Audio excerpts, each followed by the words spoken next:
Hey everybody, it's Tim here. Welcome back to Doc's Autos, and we are still working on the 1952 Chevy Styleline Deluxe.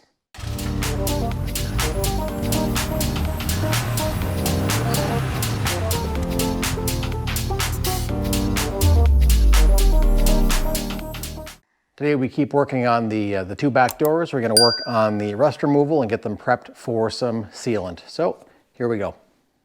So I'm kind of working on some better lighting. Our plan here is take the grinder here, run around the side of the door, then around the whole perimeter of the door actually, get the surface rust off here and some of these chunks of sealant and goo.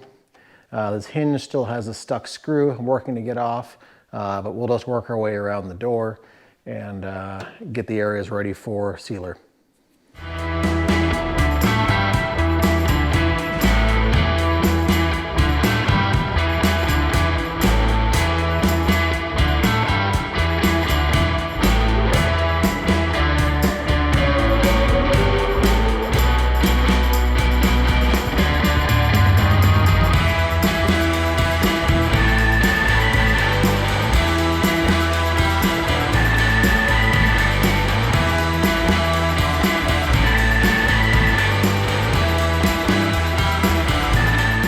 All right, well that's just a real high level of what we've got to go through on all four doors. I'm also going to go ahead and prep the front side of the doors where I haven't already worked on some of the body work with the filler because that's also getting painted and everything needs to be stripped down there as well. So we're going to keep working around this door, then we'll come back when we get it all cleaned up and it's ready for paint. All right, folks. What's been going on here the last couple of days is lots and lots of sanding, life, 3-year-old birthday party, Olaf themed cake, you know, the usual. But in the meantime, we have been doing a lot of work that you haven't seen yet. So let me grab you real quick. So what we've been doing is working on the second back door quite a bit. We've got a number of coats, lighter coats of filler in here. I'm down to my last little topper. To fill in the last little imperfections and then hit it with the glaze. I've also prepped the bottom side of the door for paint, and I got tired of my sawhorses almost always collapsing, and I went out and bought myself a nice heavy-duty stand from Eastwood. So that's already proving to be much better. It's about 6 inches higher, easier on the back. So what I'm going to keep doing here is a little more sanding. I've got our 40 grit paper. I'm going to finish up with here and then hit it with some 180 and then probably hit it with the glaze and some 400 and go over the rest of the panel here and get it ready for prep for priming. My goal here is next to bring the car back in the garage and fit both back doors on it to make sure that all the bodywork lines up. Now here, it does kind of curve down a little bit, but again, remember we have those giant chrome trim pieces that fit in here, so I'm not worried about this lining up. I just kind of want to make sure right along here is lining up and in the front of the door, because this door wasn't so bad, but this one here did have some damage right up by the front. I wanted to make sure that our body lines are clean before I went ahead and primed and sealed these things and moved on to my next problem children. The front doors, or the quarter panel, or the fender, or the hood, or lots of different broken things to fix. So we're going to go ahead and finish sanding this off, and then we'll come back and put the doors on the car.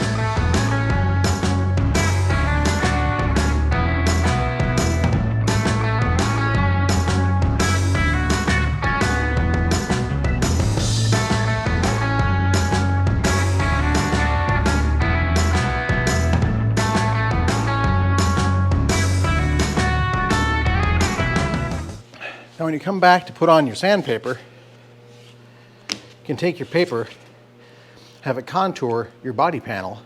So when you put your sander on here, whether it's a soft sander or a Durablock, whatever, you can use it and kind of mold into the shape of the body panel. So when you are done, you have just a little bit of a contour for your sanding. Doesn't give it a whole lot of extra, but just kind of helps maintain that shape when you're trying to sand.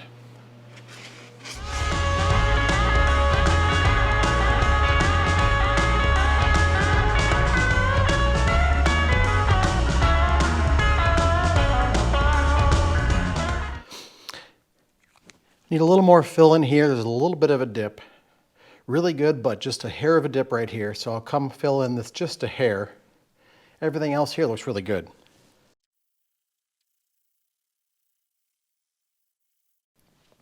All right, so we're down to these couple little areas you can already see are low without even needing guide coat. So I'm going to put in just a little fill in these areas, let it dry, as well as this area here. And there are a couple areas, you can see by the hammer, a few little high spots here, here, and here. I'm going to tap down, put some filler on there, and then I think we'll be ready to do our finer sanding with our 180, 200, 400, whatever, just to get us ready to go ahead and start sealing or priming. So when I go ahead and do the priming, I'm going to go ahead and do it both sides of the doors.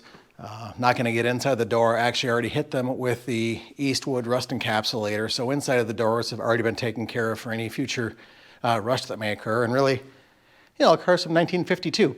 It hasn't rusted out in the doors yet, and it probably won't in my lifetime, especially with the work that we've done on the doors. So we're going to go ahead and get the rest of this filled in, sand it down, and I'll catch my breath. Maybe ask why I'm not using a DA. I have one, and I use it to knock off the high points after I put on filler, but it's only a 4-inch DA, so if you use that on this big of an area, it's going to create some valleys. So short of getting a bigger DA to go over the whole area, you know, an 8 or a 10-inch, if not bigger, if they make them, I don't even know. If you use a smaller one, you're going to end up creating some ridges and valleys in here, and you're going to end up having to go back and fill it and sand it down again. So short of knocking off the big ridges, I'm just doing it all by hand. All right, well, we are back. We've gone ahead and run over our doors again with a little bit more filler, hit it with the 40 grit on the soft sander, and now we've got the 120 grit on here. And as you can see, we also have our guide coat. As you can see, we also have our guide coat laid out here. So we're just going to run over the doors quick with some 120 and sand this down, and we'll see where our high and low spots are.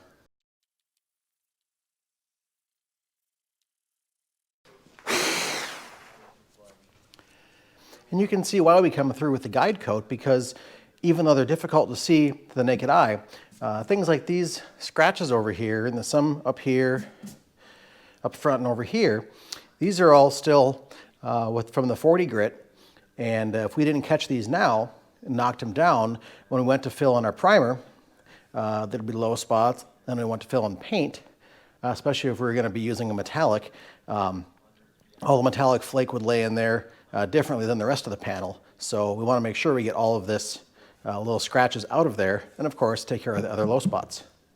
So let's go take a look over here right now, knock some of those spots down. We're not going to go through the entire process here, time lapse, just because that's going to take forever, but give you an idea of what we're starting with and then move to our finished product.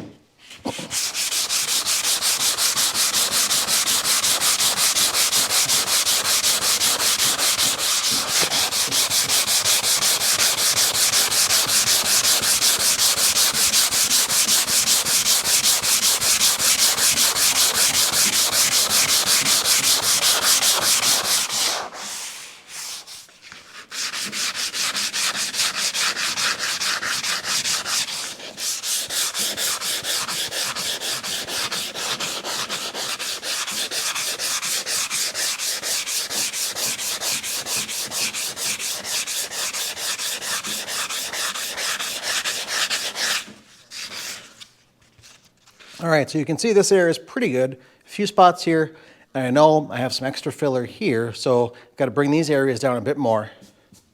We got this curve in here, just a few little deep scratches in there to get. And if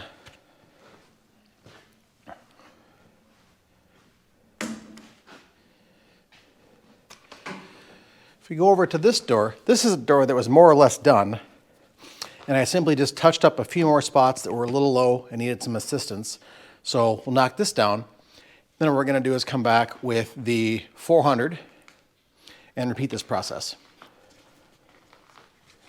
Here's a real great example. You can see where I came through with the 40 grit and it chewed into the filler. So you can see why the guide coat here is so important, because while it feels smooth to the fingers, you definitely see that paint has settled into those little scratches.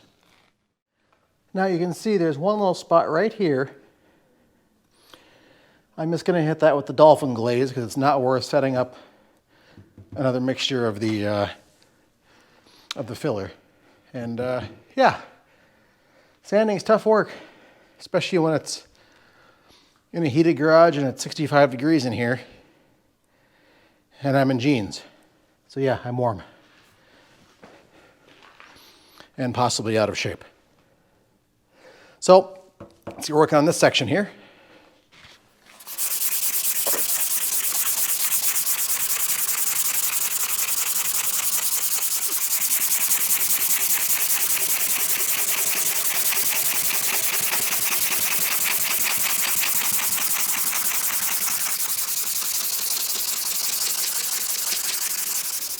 One little spot here, difficult to see, but there is just a tiny dip, and we're going to hit that with the dolphin glaze and call that good. Otherwise, sand up here a hair more, but this is looking almost perfect. Now down here I'm not terribly concerned about, because if you remember, there's this giant chrome piece down here and kind of up here as well too. So this area is not needing to be as perfect, but you know, this area right here, a little more sanding, and that'll be good. But for now, I think we're going to mix up some of our dolphin glaze and get that set. So we'll come back in just a minute. So we've got our dolphin glaze here. Go ahead and skim some of that on quickly before it sets up on us. Just a nice thin coat is all we need.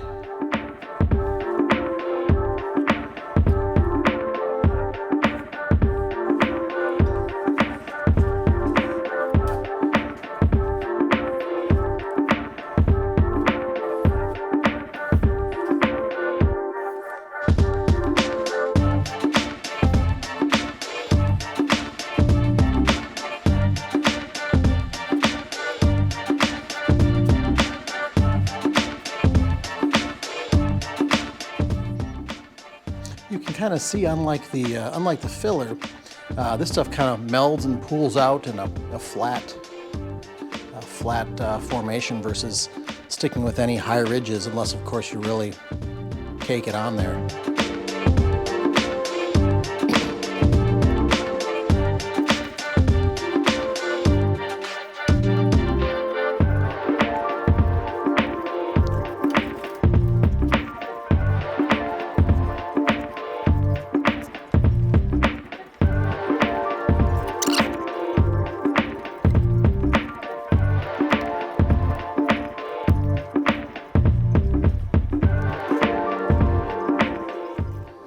Well, that's all we got for this batch. So we're just gonna go ahead and let this dry up, sand her down, and see where we sit. So we'll come back once this is dried, knock off the ridges, throw our guide coat on, and then give it a shot. So we'll be right back. All right, folks, we are back. We have our dolphin glaze sanded down with 80 grit. We've hit the guide coat, and now we're gonna go hit it with the 200, and then come back with the 400, and hopefully that should take care of enough of the scratches, and we're all down flat and level. Guide coat is gone, and we can get ready for putting the doors back on the car, and then getting everything prepped up for paint.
you know, this here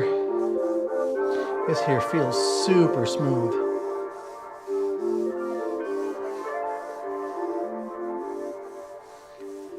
I think once I hit it with the 400, it's gonna be ready to go and perfect.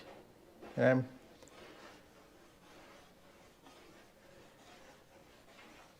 been dragging my nails over spots here and I can't find any imperfections or places where my nail catches, so that's pretty cool to see.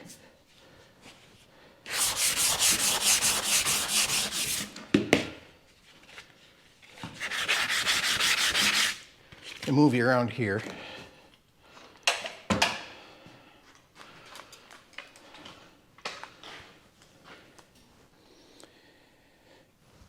See, I've got this angle here. It's really tough to get the sander in here and work at an angle like this. So I'm pretty much having to rock back and forth to try and get it in there. But it is working out for me pretty well.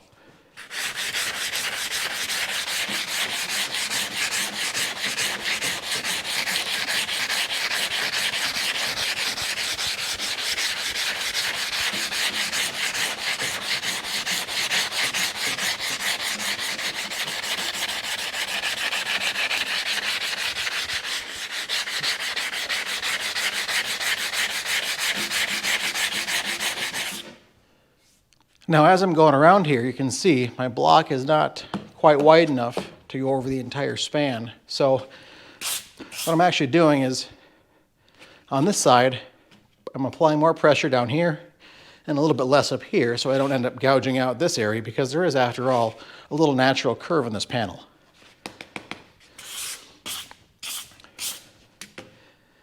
And then the same thing on this top side. I'm applying a little more pressure here when I drag down, and a little bit less here. So I try and keep that natural curve here, and then I can come back side to side and knock off any additional little bumps or ridges that I've left. This also feels great. And remember, anything from here down is going to be covered in trim. So if I'm off a little bit down here, I'm not going to have a big cow about it. Just up here is where it needs to be cleaned.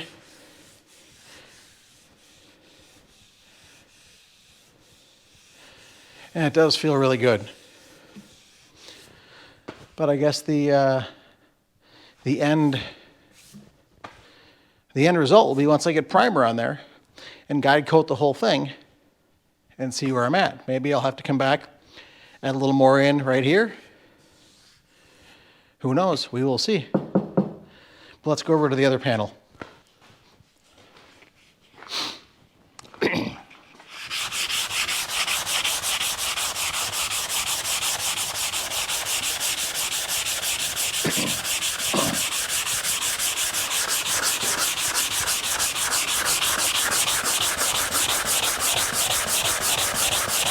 My GoPro is full of dust, as is everything else. So, we've gone through, taking down the guide coat with the 120, and I'm still out of breath. I'm out of shape, or sanding is hard. One of the two. So I've hit it with the 120. I'm going to clean off my doors, hit a very light coat, a very light guide coat, let that dry, and then come back with the 400. And that's the last thing that I'm going to do until we mate the doors back up to the Chevy. So I'm going to put the guide coat on for right now, and we'll come back once that's dry. Likely not at the snap of the fingers. See you in a few minutes.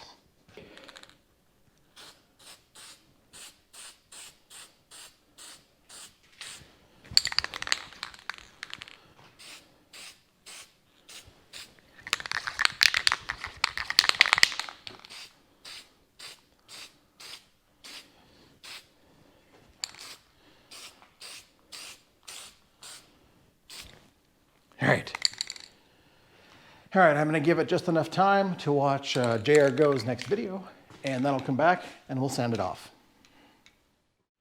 Alrighty, we're back with our 400 block. Knock off this guide coat and see where we're at.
Oof, that feels perfect. All right, folks. Well, looks like this area right here gonna need a little more work. So I'm gonna take care of that off camera. And the next time you see me, we'll be going to get the 52 out of the shop. Again, thank you for watching this. Don't forget to like and subscribe. And that brings me to another point. Only about 20% of you have actually subscribed to the channel. So eventually, we're running on Checkbook and Unicorn farts right now, and that'll run out very shortly. So please hit the subscribe button below, hit the notification bell, make sure you get notified when we get new posts coming out, and be sure to share this on your Facebook or Instagram or wherever you're social. Go ahead and share this content so we can get more folks attracted to our channel. So otherwise, yeah, that's it. Thanks for watching, and we'll see you in the next video. Take care.